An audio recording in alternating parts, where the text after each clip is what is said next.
ఏం చేయాలి?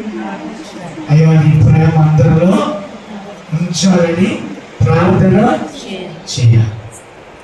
కాబట్టి ప్రియమైనటువంటి దేవుని బిడ్డల ప్రేమ లేకపోతే వ్యర్థుడు అన్నాడు.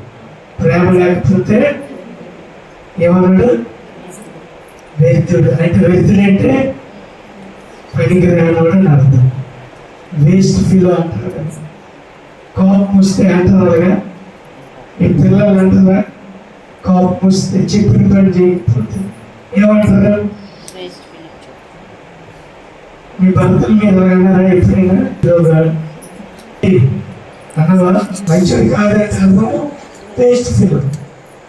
అంటే నీ సగ భాగస్వామిని నువ్వు ప్రేమించకపోతే మరి ఏసే ఎలా ప్రేమిస్తావు? దొంగ వ్యక్తి కదా కాదు.